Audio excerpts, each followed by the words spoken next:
사랑하는 성도 여러분, 오늘은 에베소서 1장 3절부터 6절 말씀 가지고 창세전에 나를 택하신 하나님이라는 제목으로 우리 함께 은혜를 나누겠습니다. 여러분, 말씀의 문을 열기 전에 한 가지 여러분들에게 질문 드리고 싶습니다. 그렇다고 막 대답하려고 하시지 않아도 됩니다. 괜히 질문했는데 시험 들지 마시고요. 여러분, 다 아실 거예요. 내가 하나님을 선택한 것입니까? 하나님이 나를 선택하신 것입니까? 그렇죠. 아멘. 우리는 흔히요, 내가 하나님을 선택한 줄 알아요. 그렇죠? 내가 예수님을 믿기로 결심했습니다.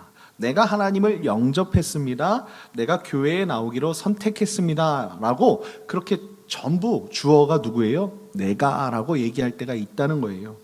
그것도 틀린 말은 아니지만 그럼에도 불구하고 오늘 본문은요, 우리의 고백을, 내가라는 그 고백을요, 아주 근본적으로 뒤집고 있다는 거예요. 자, 예수님께서요, 요한복음 15장 16절에 아주 중요한 말씀을 주시는데요. 요한복음 15장 16절 상반절만 우리 한번 앞에 보시면서 읽어봤으면 좋겠습니다. 시작. 너희가 나를 택한 것이 아니요 내가 너희를 택하여 세웠나니. 예수님이 제자들에게 말씀하시는 거예요. 너희가 나를 택한 것이 아니라 내가 너희를 택하여 세웠다라고 말씀하시는 것을 볼 수 있어요. 여러분, 이것은 동일하게 우리에게도 적용이 되는 말씀입니다. 너희가 나를 택한 것이 아니라는 거예요. 내가 너희를 택했다는 것입니다. 여러분, 선택의 주체가 지금 바뀌었다는 거예요. 내가 아니라 우리 하나님께서, 우리 예수님께서, 그렇죠? 내가 아니라는 거예요. 하나님이 우리를 선택하셨습니다. 사랑하는 성도 여러분, 지난 시간 우리는요, 에베소서 첫 강해를 통해서 그리스도 안에 있는 사람들이라는 그 정체성을 한번 함께 말씀으로 나누고 확인하는 시간을 가졌어요. 자, 오늘은 이제 한 걸음 더 들어가는 거예요. 그 정체성이 우리에게 언제 주어졌냐라는 것이지요. 그리고 어떻게 이루어졌고 왜 주어졌는지를 오늘 말씀이 우리에게 말씀하고 있어요. 자, 오늘 본문 3절을 보면요, 찬송하리로다 라고 시작하고 있죠. 그렇죠? 여러분, 이 단어가 아주 매우 중요한 단어예요.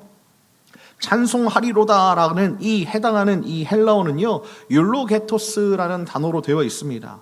구약의 히브리어 바라크의 번역의 말이에요. 그러니까 바라크와 이 율로게토스는 같은 말입니다. 이 무슨 말이에요? 찬송하리로다라는 뜻이에요. 그런데요, 이 단어는 성경에서 오직 누구에게만 표현이 될까요? 하나님께만 사용되는 찬양의 표현이 이 율로게토스, 그리고 히브리어는 바라크라는 뜻이에요. 찬송하리로다. 우리는 하나님만 찬송하는 그런 존재들인 줄 믿습니다. 아멘이시죠?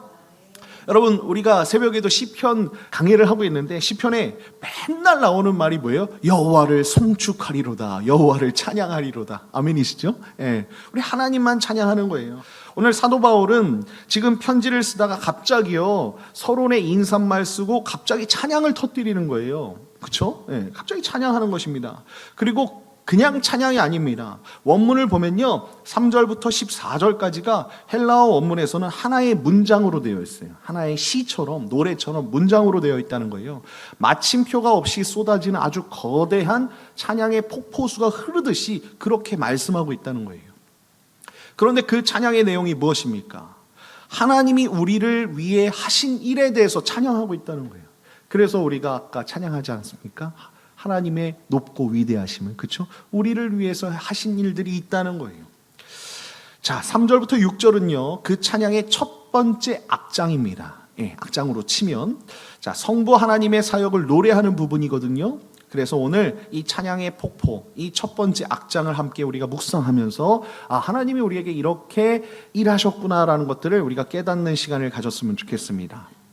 자, 그렇다면 바울은 무엇 때문에 이토록 놀라운 찬양을 터뜨렸는가라는 것이지요. 자, 첫 번째는 이것입니다. 첫 번째는 하늘에 속한 모든 신령한 복을 주셨다고 선언하고 있는 거예요. 하나님이 우리에게 이렇게 행하셨다고 찬양하는 것입니다. 선언하면서, 자, 3절을 보면 이렇게 말씀하고 있어요. 3절. 자, 우리 다 같이 한번 읽어볼까요? 시작. 찬송하리로다. 하나님 곧 우리 주 예수 그리스도의 아버지께서 그리스도 안에서 하늘에 속한 모든 신령한 복을 우리에게 주시되. 아멘. 그렇습니다.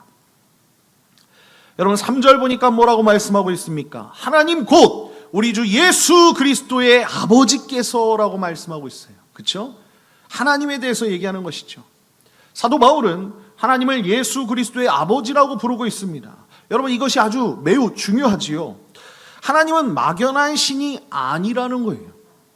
예수 그리스도를 통해 자신을 드러내신 아버지라는 뜻입니다. 그리스도를 통하지 않으면, 예수를 통하지 않으면 이 아버지를 알 수 없는 거예요. 그래서 어떤 사람들은 알라와 하나님은 같은 것 아니냐? 아예 달라요. 그들은 예수를 믿지 않기 때문에 다른 겁니다.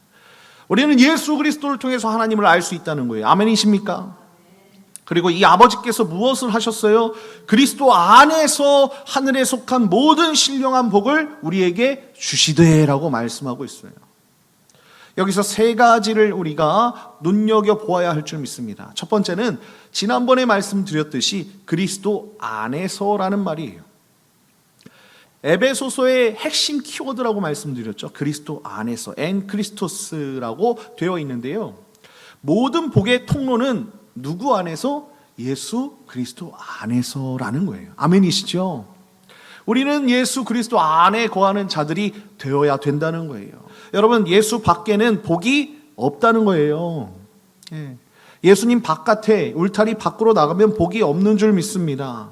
자, 두 번째는 하늘에 속한 모든 신령한 복이라고 말씀하고 있는데 여기서 하늘에 속한에 해당하는 이 헬라어는요, 자, 에베소서에만 5번 등장하는 아주 독특한 표현이에요. 하늘에 속한이라는 이 말이요. 그리고 신령한이라고 되어 있는 이 단어는요, 푸뉴마티코스라고 되어 있는데요, 성령에 관한 것이에요. 영적인 차원의 축복을 이야기하는 것입니다. 푸뉴마가 보통 성령이라고 얘기하거든요. 그런데 푸뉴마티코스라는 단어로 되어 있다는 거예요. 이 신령한이라는 것은. 자, 그렇다면 이게 무슨 말이냐? 자, 하늘에 속한 복. 근데 하늘에 속한 모든 신령한 복이라고 이렇게 말씀하고 있잖아요. 그렇죠? 자, 사도 바울이 지금 말씀하는 이 복은요, 세상이 말하는 복과는 다르다는 거예요. 아멘이십니까? 하늘에 속해야 된다는 거예요. 세상의 복과는 다르다는 거예요. 여러분 세상에서는요, 복 많이 받으십시오라고 우리가 인사하잖아요. 그렇죠? 그런데 그 복에 무엇이 들어가요? 우리의 건강, 재물, 성공, 세상에 여러 가지 썩어질 것들이 들어갑니다. 그렇죠? 그런데요, 오늘 사도 바울이 찬양하는 복은요, 차원이 다르다는 것입니다. 하늘에 속한 복이라는 거예요. 이것은 바로 하나님이 주시는, 성령 하나님이 주시는 우리에게 영적인 복인 줄 믿습니다. 그렇다면 이 모든 신령한 복의 구체적인 내용이 무엇인가라는 거예요. 바로 오늘 본문 4절부터 6절을 보면, 그리고 앞으로 읽을 7절부터 14절까지 그 복의 내용을 하나하나 보면 그 복이 풀어놓은 것처럼 다 보여요. 이게 무슨 말이냐? 택하심의 복 쓰여져 있죠. 그 보면 예정의 복, 양자 삼으심의 복, 구속의 복, 죄사함의 복, 인치심의 복, 이렇게 영적인 것들로 복이 넘쳐난다는 거예요. 이 모든 것이 지금 사도 바울이 얘기하는 모든 신령한 복, 그 안에 들어가 있다는 것입니다. 자, 세 번째는요, 주시되라고 말씀하고 있어요. 자, 이 단어의 헬라어는요, 시제가 중요해요. 시제가. 율로게사스라는 과거 시제로 되어 있습니다. 자, 무엇을 주셨냐면요, 이미 주셨다라는 뜻으로 쓰여져 있는 거예요. 과거 시제. 과거에 이미 너희들에게 이걸 주셨다라고 말씀하고 있는 거예요. 여러분, 이 복을 그냥 주신 게 아니에요. 이미 주셨어요. 아멘이시죠? 앞으로 주실 복이 아닙니다. 조건을 채웠기 때문에 주시는 복이 아니에요. 이미 완료된 축복인 줄 믿습니다. 야고보서 1장 17절 말씀은 이렇게 말씀하고 있어요. 야고보서 1장 17절. 우리 다 같이 한번 읽어볼까요? 시작. 각양 좋은 은사와 온전한 선물이 다 위로부터 빛들의 아버지께로부터 내려오나니. 아멘이시죠? 네. 우리는 빛의 사자들 아닙니까? 그렇죠? 빛들의 아버지께로부터 온전한 선물이 다 위로부터 내려오는 거예요. 여러분 이것을 믿으시길 예수님의 이름으로 축원드립니다. 각양 좋은 은사가, 온전한 선물이 우리에게 주님이 주셨다는 거예요. 사랑하는 성도 여러분, 세상은 복을 쟁취하라고 얘기합니다. 그렇죠?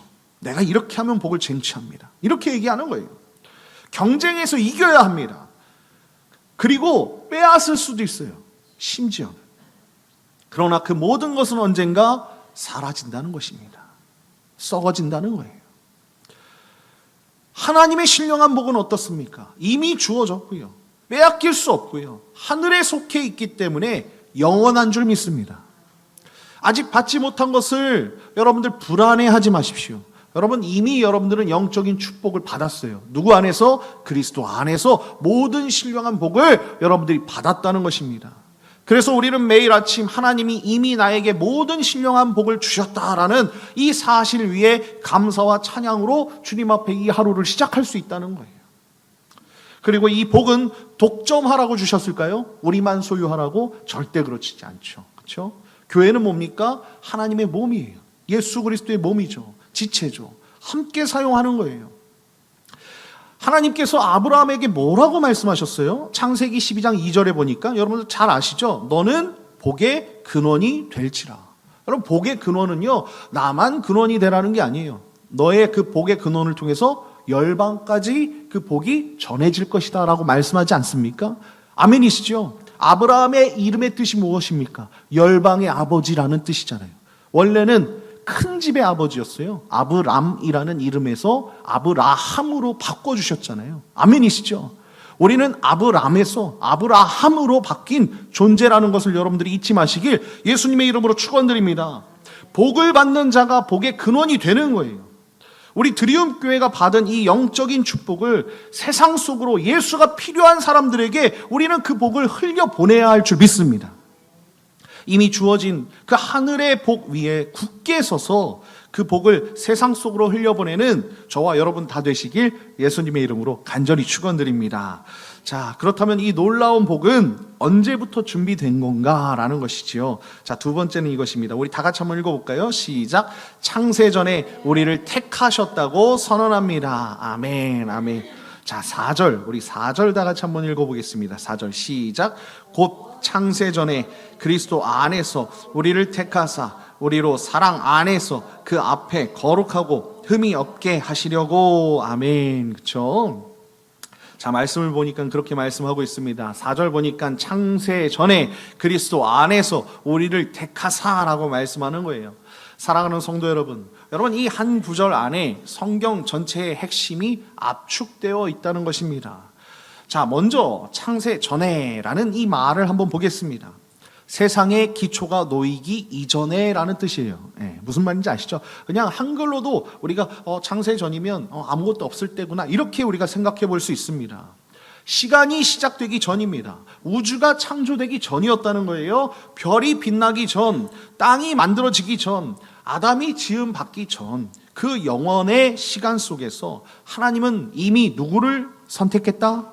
나를 선택했다. 아멘이시죠? 저와 여러분을 선택했다는 거예요. 사랑하는 성도 여러분, 여러분 이것이 무엇을 의미합니까? 내가 태어나기도 전에 하나님이 나를 이미 아셨다는 거예요. 믿어지지 않으시죠?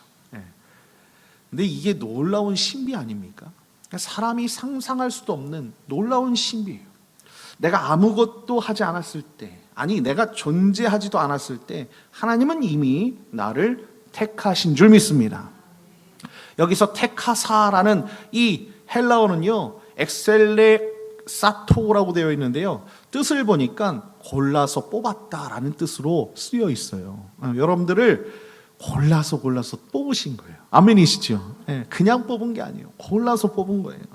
그리고 중간태 동사로 되어 있는데 헬라어로 중간태로 쓰인 것은 무엇이냐면 하나님께서 골라서 뽑으셨는데 그냥 뽑으신 게 아니고 자기 자신을 위해서 골라서 뽑으셨다는 거예요. 아멘이시죠? 네, 아멘이에요. 여러분들 다 나를 위해서 하나님이 여러분들 쓰시려고 자기 자신을 위해서 골라서 선택하셨다는 것입니다.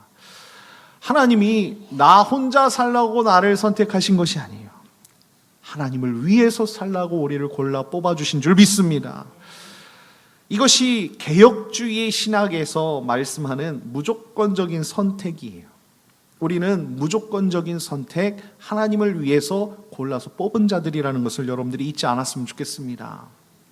하나님이 나를 선택하신 이유는 내가 착해서가 아니에요. 뭘 잘해서가 아닙니다. 어떤 조건이 있어서가 아니에요. 내가 믿음 좋아서 아니에요. 봉사해서가 아니라는 거예요. 헌신해서가 아니라는 거예요. 하나님이 우리 안에 어떤 조건이나 공로를 보시고 나를 선택하신 것이 아니라는 것입니다. 하나님의 주권적인 은혜로 골라서 나를 위해서, 그렇죠? 하나님을 위해서 택하셔서 뽑으신 것입니다. 웨스트민스터 신앙고백 3장 5항은요, 하나님이 피조물 안에 있는 어떤 것을 미리 보시거나 조건으로 삼지 않으시고 선택하셨다라고 고백하는 것을 볼 수 있습니다. 그리고 그 선택은 그리스도 안에서 이루어졌습니다. 아멘이시죠? 예수 안에서. 선택의 근거는 나의 자격이 아니라는 거예요. 오직 예수 그리스도라는 것을 여러분들이 잊지 마시길 예수님의 이름으로 축원드립니다. 4절 후반절을 보면요, 뭐라고 말씀하고 있어요? 우리로 사랑 안에서 그 앞에 거룩하고 흠이 없게 하시려고 라고 말씀하고 있잖아요. 택하신 목적이 나오고 있어요. 목적이. 하나님이 우리를 택하신 것은 편하게 살라고 택하신 것이 아닙니다. 거룩하고 흠이 없게 하시려고 우리를 택하신 거예요. 여러분, 구약의 제사법에서 제물은 반드시 뭐 해야 돼요? 흠이 없어야 돼요. 네. 그 제물들이 흠이 있을 수 있잖아요. 그렇죠? 송아지, 숫송아지를 끌고 오면서 길을 가다가 갑자기 돌이 튀어가지고 이렇게 흠이 생길 수도 있고, 자동차 운전하다 보면 그렇게 기스도 나잖아요. 그런데 흠이 없어야 되는 거예요. 레위기 1장 3절에 보면 번제물은 흠 없는 수컷으로 드려야 된다라고 말씀하고 있습니다. 하나님은 우리를 흠없는 제물로 세우시려고 택하셨다는 것입니다. 여기서 우리가 순서를 절대 놓치지 말아야 돼요. 우선순위가 있다는 거예요. 우리가 거룩해졌기 때문에 선택받은 것이 아니라는 것입니다. 그렇죠? 선택받았기 때문에 이제 우리는 흠없이 거룩해져야 된다는 거예요. 아멘이시죠? 선택이 원인이고요, 거룩한 삶이 결과가 되는 우리의 삶이 되었으면 좋겠습니다. 여러분, 이 순서가 바뀌면 복음이 뭐가 되냐면 다시 율법으로 가는 거예요. 기독교가 다시 유대교로 가는 거예요. 무슨 말인지 아시죠? 율법주의로 가는 거예요. 율법주의자들은 지금도 안식일 날 뭐 합니까? 서로 미루잖아요. 뭘 미뤄요? 엘리베이터 뭐 누르는 것도 서로 미룹니다. 어떤 목사님이 이스라엘을 갔다 왔는데 이렇게 하더래요. 이스라엘 사람들이 엘리베이터에 딱 서서 안식일 날 딱 서서 가만히 신사적으로 눈으로만 이렇게 웃으면서, 왜 그런가 했더니 엘리베이터도 그 문 눌러달라는 거예요, 버튼을. 왜냐면 그 사람들의 율법은 이 버튼 누르는 것도 1이니까. 그렇게 살고 싶으십니까? 우리는 진리 안에서 자유하지 않습니까? 아멘이시죠? 네, 사랑하는 성도 여러분, 제 이야기를 하나 드릴게요. 저희 어머니는 제가 아직 뱃속에 있을 때 하나님 앞에 저를 목사로 서원하셨대요. 이 아이를 주의 종으로 드리겠습니다. 이렇게. 저는 그 사실을 어릴 때부터 듣고 자라긴 했습니다. 그런데 어릴 때부터 교회를 다니면 애들이 하는 행동이 있어요. 장난을 무지치거나, 그렇죠? 그리고 교회 바닥을 막 쓸고 다닙니다. 왜 쓸고 다니냐면 의자에는 앉아있기 지루하고, 그 장의자잖아요. 우리 교회는 장의자가 아니라서 밑에 다니기 쉽지 않은데, 장의자 밑을 그 군인도 아닌데 막 포복하고 다니는 거예요. 저는 그러고 그냥 다녔거든요. 자, 그런데 왜 그랬냐면, 목사님 말씀이 재밌어요? 재미없어요? 재미가 하나도 없어요, 어릴 때는. 그러니까 맨날 저렇게 쓸고 다니는 거예요, 이렇게. 그래서 그게 재밌어서 그냥 교회를 다녔지, 왜 저렇게 따분한 목사님이 되라라고 저한테 그러셨는지 이해를 못했다는 거예요. 그래도 어머니의 그 등살에 교회는 다녔죠. 초등학교 6학년 이후에는 아예 그래서 교회도 나가지 않았습니다. 왜냐하면 주일날 친구들 만나서 노는 게 더 좋았기 때문에. 하나님을 피해서 도망간 거죠. 다행히 저희 어머니도 저에게 목사가 되라 뭐라 이런 말을 사춘기 때 하시지도 않았고, 그리고 대학을 갔을 때도 그렇게 말씀을 안 하셨어요. 저는 포기했다고 그렇게 생각을 했죠. 워낙 말을 잘 안 들었으니까. 그런데 여러분, 하나님은 도망가는 자를 그냥 놔두시는 분이십니까? 아니라는 거예요. 20살 제가 DFC, 지금 우리 김선아 선교사님이 DFC라는 제자들 선교회라는 그 단체에서 선교사로 일하고 있거든요.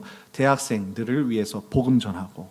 저번에도 전화하니까 동남보건대에 있다는 거예요, 혼자. 그래서 제가 점심 사주러 가서 격려해주고 그랬는데 혼자서 복음 전하고 그러고 있더라고요. 어쨌든 그 DFC 가서 좋은 친구들이 좀 있는 것 같길래 동아리로 가입을 했어요, 대학 때. 그리고 제 단짝 친구도 데리고 갔죠. 지금은 집사님이 됐는데 박모모 군인데 그 친구랑 영혼의 단짝이거든요. 그걸 갔죠.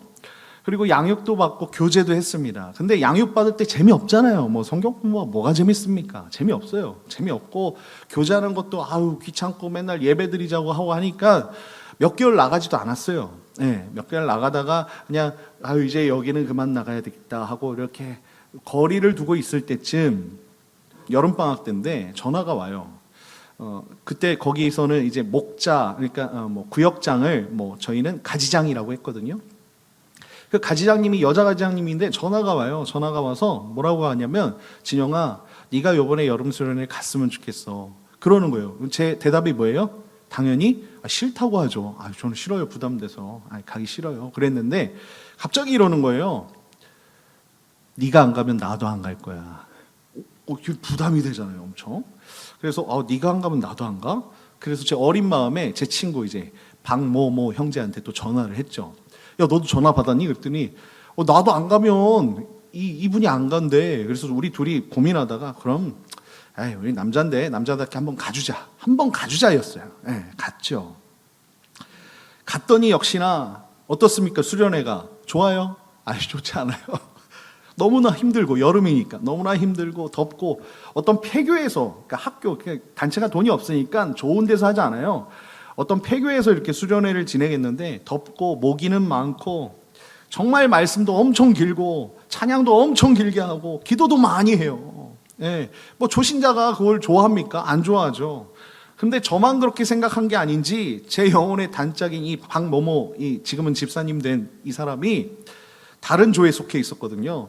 막 난리를 친다는 거예요. 강원도 어느 산골이었는데 버스도 없는 그런 산골이었는데 거기서 나 집에 가겠다고 막 이거 놀라고 막 이렇게 막 짜증 부린다고. 지금 미국에 계신 사모님이 이제 간사님이 사모님이 되셨는데 그 사모님 저한테 와가지고 친혁아 네가 좀 말려봐라 뭐 이러면서 그랬단 말이에요. 그만큼 초신자들은 쉽지 않은 수련회였어요. 그런데 그 여름 수련회 마지막 날에 제가 정말로 막 뺀질거리고 아무것도 하기 싫었던 제가 예수님을 만났다는 거예요. 예수님을. 다른 건 몰라도 예수님을 진짜 만나게 돼서 제가 그 이후로는 계속해서 순종하는 삶을 삽니다. 제가 왜 이 말씀을 드리냐면 제가 예수님을 찾아간 게 아니에요. 하나님이 저를 찾아오셨다는 것입니다. 그 후에 제가 교회를 다니게 됐고 그 교회가 이제 모교회예요. 우리 교회를 도와주는 모교회고 그곳에서 청년회장으로도 섬기고 모교회에서 전도사도 되고 강도사도 되고 또 목사 안수까지 받았습니다.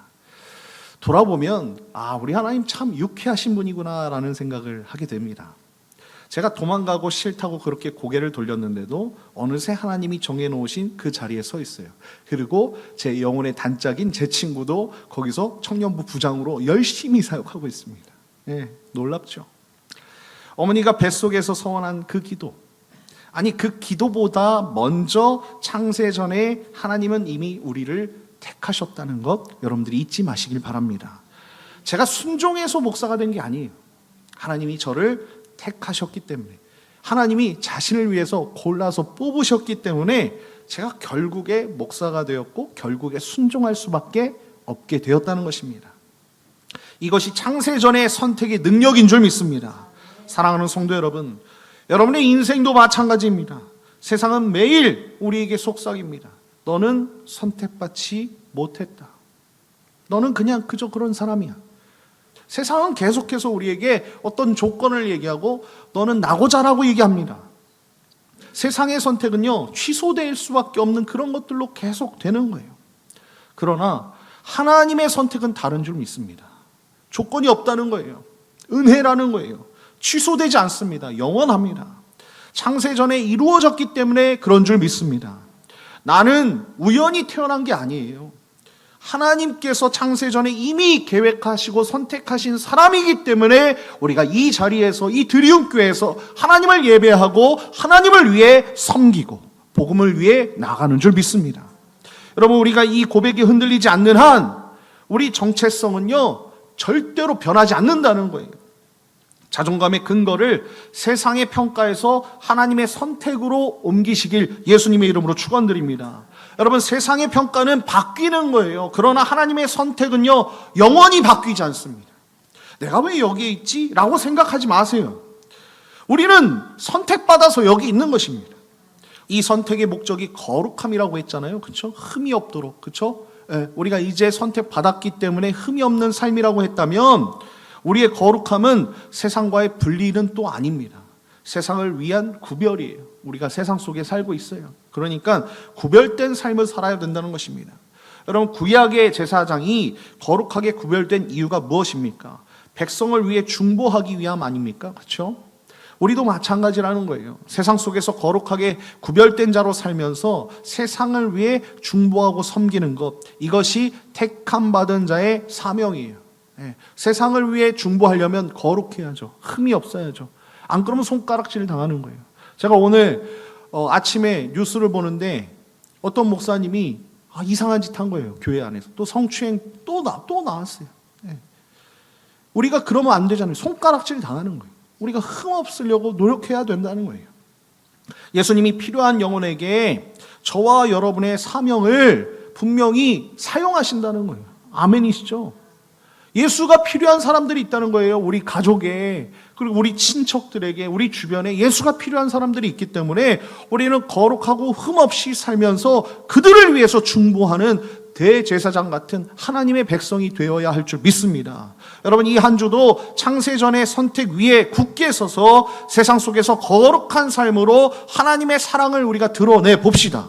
복음으로 살아봅시다. 그러면 하나님께서 여러분들에게 모든 신령한 복을 여러분들에게 부어주실 줄 믿습니다.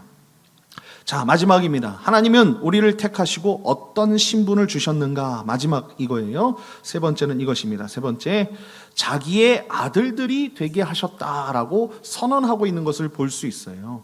자, 5절부터 6절 우리 다 같이 한번 읽어볼까요? 시작. 그 기쁘신 뜻대로 우리를 예정하여 예수 그리스도로 말미암아 자기의 아들들이 되게 하셨으니 이는 그가 사랑하시는 자 안에서 우리에게 거저 주시는 바 그의 은혜의 영광을 찬송하게 하려는 것이라 라고 말씀하고 있는 것을 우리는 볼 수 있습니다. 자, 사랑하는 성도 여러분, 5절을 보니까 뭐라고 말씀합니까? 그 기쁘신 뜻대로 우리를 예정하여라고 말씀하고 있어요. 여러분, 여기서 예정하여라는 이 단어는요, 프로오리사스라는 헬라어로 되어 있습니다. 이게 무슨 말이냐면 미리 경계를 정했다라는 거예요. 경계선을 정했다라는 그런 뜻이에요. 예정하다라는 뜻이. 자, 하나님께서 우리의 미래를 미리 정해 놓으셨다라는 뜻이에요. 아멘이시죠? 그런데 그 예정의 근거가 무엇이냐라는 것입니다. 그 근거는 말씀에 뭐라고 되어 있어요? 그 기쁘신 뜻대로라고 말씀하고 있습니다. 헬라어로 유도키안 투 델레마토스라고 되어 있어요. 하나님의 기쁘신 뜻, 하나님의 그 선하신 경륜, 그 계획 안에서 우리가 어떻게 된 거예요? 예정된 거예요. 아멘이시죠? 아멘이에요. 우리의 자격이 아닙니다. 우리의 공로가 아닙니다. 오직 하나님의 기쁘신 뜻 안에서 우리는 예정되어 있는 거예요. 그렇다면 하나님이 기쁘신 뜻대로 예정하신 내용이 무엇이냐라는 것입니다. 자, 예수 그리스도로 말미암아 자기의 뭐가 되게 하셨다? 아들들이 되게 하셨다라고 말씀하고 있어요. 자기의 아들들이 되게 하셨으니라는 이 말, 여러분들 이것이 우리에게 위로가 되는 줄 믿습니다. 여러분, 이 말은요, 헬라어로 보니까 위오데시아라는 헬라어로 쓰여져 있는데요, 이게 바로 양자로 삼으셨다라는 거예요. 양자. 아멘이시죠? 우리는 하나님의 양자라는 것입니다. 여러분, 이 단어의 배경을 여러분들이 잘 아셨으면 좋겠어요. 왜냐하면 이 단어의 배경을 우리가 알게 되면 말씀의 깊이가 열리기 때문에 그렇습니다. 양자는요, 그냥 양자가 아니에요. 당시에 로마 제국에 양자 입양 제도가 있었어요. 무슨 말이냐면 로마법에서 양자로 입양되면 어떤 일이 일어났냐면, 첫 번째, 이전의 모든 빚과 그리고 법적 의무가 소멸되는 거예요. 내가 지었던 빚이 있을 거 아니에요. 그렇죠? 그리고 법적인 어떤 잘못된 것들, 죄악들, 그런 것들이 다 소멸된다는 거예요. 양자가 되면. 과거가 완전히 지워지는 거예요. 아멘이시죠? 우리는 그런 양자예요. 그리고 두 번째는 새 아버지의 이름을 받는 거예요. 이름이 바뀌어요. 새로운 정체성이 주어지는 것입니다. 그래서 우리는 그리스도인이죠. 아멘이시죠? 이게 우리의 새로운 이름 아닙니까? 세 번째는 무엇이냐면 새 아버지의 재산과 권리를 완전히 상속받을 수 있어요. 이 양자는. 아들의 모든 특권이 주어지는 게 이 양자 제도였다는 거예요. 그리고 더 놀라운 것이 있습니다. 로마법에요. 양자 입양은 친자보다 더 강력한 효력을 갖고 있었어요. 친자는 아버지가 그 친자와 의절할 수 있는데 양자는 한 번 입양되면 취소할 수 없어요. 그러니까 이 양자를 어떻게 해요? 고르고 골라서 뽑는 거죠. 아멘이시죠? 네, 그렇게 선택하는 거예요. 우리 주님께서 여러분들 절대로 취소하지 않게 고르고 골라서 여러분들 이 자리에 세우신 줄 믿습니다. 사랑하는 성도 여러분, 이것이 우리 하나님께서 우리에게 하신 일이에요. 우리는 본래 하나님의 자녀가 아니었잖아요. 죄로 인해 하나님과 단절된 그런 존재였습니다. 그러나 예수 그리스도를 통해 양자로 우리가 입양되어서 하나님의 자녀가 되었다는 거예요. 과거의 모든 죄가 지워졌어요. 하나님의 자녀라는 새 이름을 받았어요. 하늘나라의 상속자가 되었습니다. 그리고 이 양자 삼으심은 결코 취소함이 없는 거예요. 아멘이시죠? 로마서 8장 15절 말씀을 보면요, 이렇게 말씀하고 있어요. 우리 다 같이 한번 읽어볼까요? 시작. 너희는 다시 무서워하는 종의 영을 받지 아니하고 양자의 영을 받았으므로 우리가 아빠 아버지라 부르짖느니라. 아멘이시죠? 아멘. 그렇습니다. 사랑하는 성도 여러분, 우리는 종이 아니에요. 세상의 노예가 아닙니다. 여러분, 하나님의 아들이시고 하나님의 딸이에요. 하나님의 자녀라는 거예요. 종은 주인 앞에서 두려워하지요. 그러나 자녀는 하나님 앞에서 담대할 수밖에 없어요. 그렇죠? 누가 할머니한테 뭐라고 합니까? 할머니 나 이거 사줘. 당당하게 얘기하잖아요. 얘가 나한테 뭐 해준 것도 없는데. 그렇죠? 저희 아들도 그렇습니다. 똑같아요. 담대한 거예요. 아버지 앞에. 종은 주인님이라고 부르지만 자녀는 아빠라고 부르는 거예요.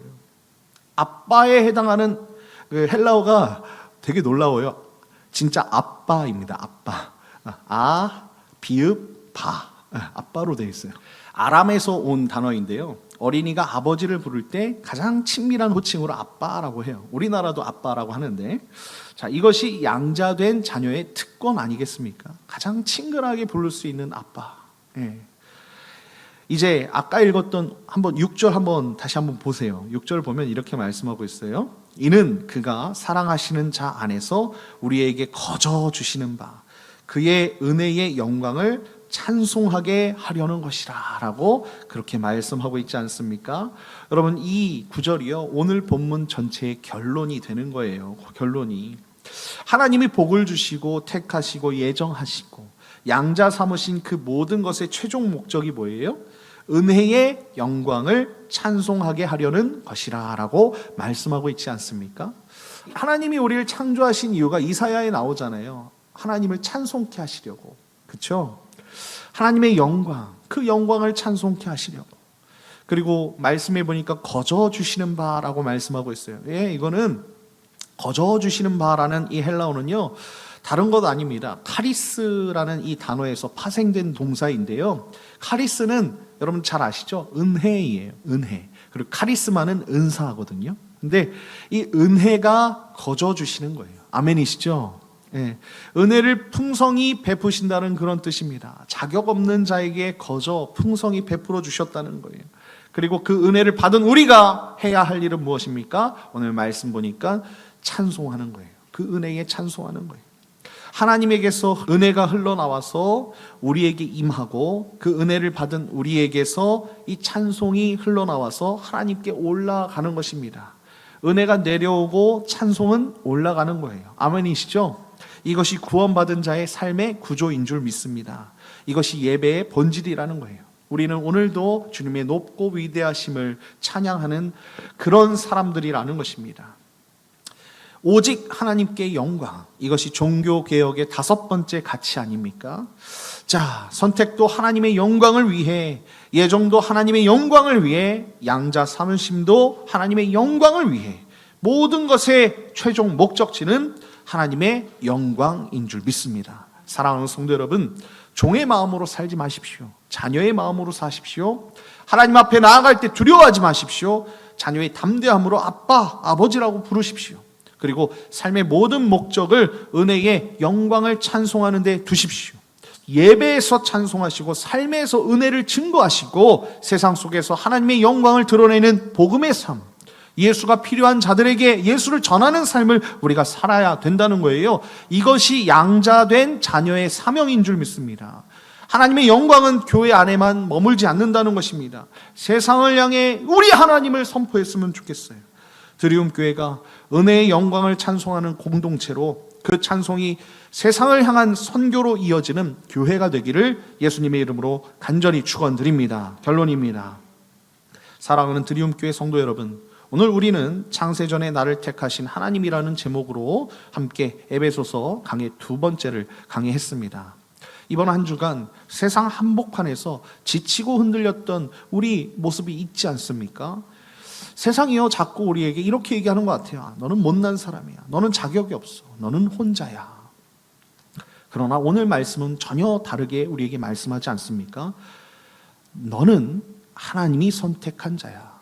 내가 너를 고르고 골라서 뽑았어.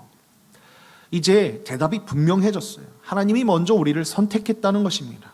창세 전에 그리스도 안에서 기쁘신 뜻대로 그 선택은 모든 신령한 복을 주시기 위한 것이었고 거룩하고 흠없는 삶을 위한 것이었으며 자기 아들이 되게 하시려는 것이었어요.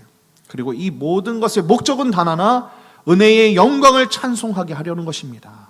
우리가 이것을 주님 앞에 찬송하고요, 에베소서 1장 4절 말씀처럼 곧 창세 전에 그리스도 안에서 우리를 택하사 우리로 사랑 안에서 그 앞에 거룩하고 흠이 없게 하시려고 라는 이 말씀처럼 우리가 그리스도 안에서 나를 택하셨다라는 그 이유를 알고 내 인생의 출발점은 하나님이시다, 그리고 나는 하나님을 위해 찬양하는 삶을 산다라는 이 놀라운 이 말씀을 깨닫고 주님 앞에 이 세상 가운데 하나님의 자녀답게 살아가시는 저와 여러분 다 되시길 예수님의 이름으로 간절히 축원드립니다.